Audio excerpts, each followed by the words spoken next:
7th grade was difficult. 8th grade was, really horrendous, getting milk cartons thrown at me at the cafeteria. So by 9th grade, it was impossible. So I just dropped out of school. But New York, being gay was not an issue at all. It was a non-issue. In fact, at that time, it was cool. Like, my straight friends would say they were bi to pick up chicks because it was cooler than the girls would think they were square. So the Mud Club, they'd be like, yeah, I'm bi, yeah, but you're really cute. So the girl would go, then AIDS happened, then that changed everything. My mom was an immigrant from Lithuania. She came the last year Ellis Island was open.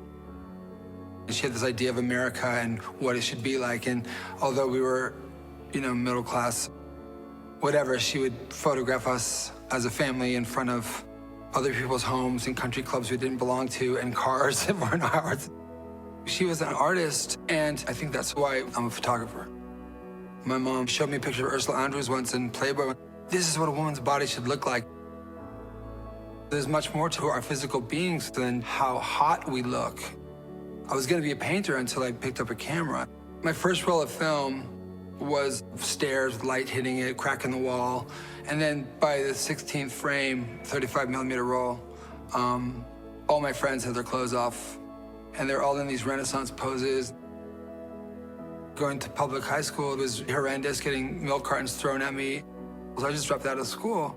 In Connecticut, yeah, it was a big, huge issue that I was different and that I was a faggot and I was gay. But when I came to New York, it wasn't an issue at all. And I knew that there was a place for me somewhere because I'd read about these artists. I had a picture of Elton John in my bedroom. And I saw him in all these crazy feathers and hats. I thought, well, he looks different. For all the reasons that they didn't like me in school, I was sort of liked for in New York City. I met Andy Warhol at this club and the Psychedelic Furs were playing. I said I was a photographer. He said, well, come by and show me your photographs. I was excited, I loved Andy Warhol. He was one of my heroes, so I was super blown away. Bridget Polk was at the front desk and she just rolled her eyes like another twink coming to visit Andy, I remember him looking at the photographs of my naked high school friends and he's like, these are great, these are great. He liked the energy of young people. He liked the energy of Jean-Michel and Keith Haring and all of us. It would give us so many people their first jobs. It was very magical. For years, I blocked out a lot of the memories of AIDS. My first real boyfriend that I lived with, Louis, Albert, he died when he was 24, I was 21. And he died so quickly, it was just a matter of weeks. He went from dancing in this Melvin Van Peebles show on Bessie Smith called Champagne, and my parents were there, and he was incredible, And just a few weeks later, he was dead. AIDS had weighed everyone down, including myself. I wanted to just see explosive color, and I wanted escapism and fantasy and, a journey away from reality.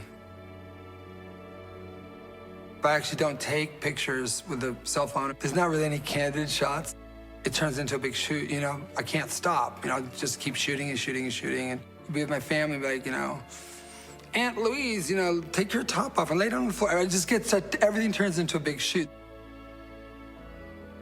I never set out to shock anybody.